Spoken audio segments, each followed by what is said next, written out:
এই যে আমি বলছিলাম, মা যে বলছে দেবে না দেবে না, এই মাটির লাগাবে না, হলুদ রঙের লাগাবে, কিন্তু ফাইনালি মা লাগায় নিয়ে যেহেতু। আর এই দাদু এত মানে এখন তিলকের বিষয় যে এত গম্ভীর জিনিস বলবে। তারপরে তো আমরা তিলক লাগার পরে এই যে হাঁটছি, মেলাতে যা হয় এদিকে ওদিকে ঠাকুরের আজ বেশ বিভিন্ন রকমের দোকান ছিল, কিন্তু আমাদের টার্গেট ছিল কি আমরা খিচুড়ি নিতে যাব আর ওখানেই খাবো। তাই এগুলো সব দোকান, ফুচকা গোলগাপ্পা গরমে তো যা ভাল লাগে, কিন্তু এগুলো সব আমরা অ্যাভয়েড করে লাইনটা ধরে খিচুড়ি নিয়ে আসলাম। মাকে বলছি খিচুড়ি খাবে, দেখুন এত গরমে এত সাংঘাতিক খুব ভিড় হয়েছিল। আমি তো এই প্রথমবার গিয়েছিলাম মাদের সঙ্গে, কিন্তু এই যে মাকে বলছি মার 1 প্লেট খাওয়া হয়েছিল, তো ভীষণ গরম বলে তা আমি তো আর পারছিলাম না। মাকে বললাম মা আমাকে একটুখানি খিচুড়ি খাওয়াতে হবে। তো এদিকে দেখতে পারবেন এখন মা আমাকে, যেহেতু মাও খাচ্ছে আর আমিও একটু একটু করে মার কাছে নিয়ে ভাবলাম কি একটুখানি আমি মা এই গরমে আর হাত একটু করতেছে না, তো আমি মার কাছে খাই নিচ্ছিলাম।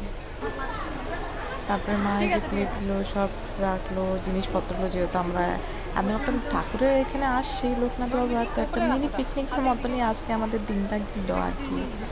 এই খিচুড়ি একটুখানি মা এক্সট্রা নিয়েছিল, বাড়িতে হয়তো আমরা হয়তো খাবো বা দিয়ে দেবো ভেবেছিলাম বলে নিয়ে নিয়েছি। তো সবাই নিজে নিজে যেহেতু ব্যাগ নিয়ে আসলাম, আমি মাকে ওগুলোই বলছিলাম কি মাসিদের ব্যাগ আছে, সবদের জিনিস আছে, এখন খিচুড়ি নিয়ে আর কি আমরা, তো আমরা জাস্ট এখন যাবো, রওনা দিব এখান দিয়ে। তো আমরা সব মা আমি প্যাক করে নিচ্ছি। মা এত গরমে আর কি করবে, এই যে পাংখাটা বললো গরম লাগতেছে, এইগুলো জিনিস কিনবে বললো। তারপরে এই যে বলে খেলনাগুলো নিবে। তো যেহেতু আমার ভাইয়ের ছেলে আছে বাচ্চাটার জন্য, যেহেতু আমাদের সঙ্গে তখন থাকছে না, তো আমি বললাম কি যখন থাকবে তখন নিশ্চয়ই। তারপরে এখানে রূপর মা এই যে ঠাকুরের কি ধূপধুনিটা দিল, ফাইনালি মা নিয়েছে। এখানে বেশ সস্তাতেই পাইছে, 80 টাকা 50 টাকা বলছিলাম, তো করলো না, কিন্তু 80 টাকাতে করলো।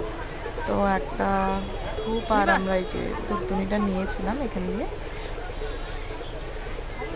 তারপর বললো ফাইনালি আমরা লোকনাথ মন্দির দিয়ে বের হয়ে আসলাম। এই হাটটাতে যা ভিড়, আজকে ভীষণভাবে একেবারে অনেক ভিড় ছিল সত্যি করেই। তো এই হাঁটে আমরা ভাবলাম কি একটুখানি আগাই হয়তো গাড়িটা ধরি, আর এই চলছি সবাই চলছি। আজকে সারাদিনটা আমাদের এই ঘোরাঘুরিতেই শেষ হলো। আর ফাইনালি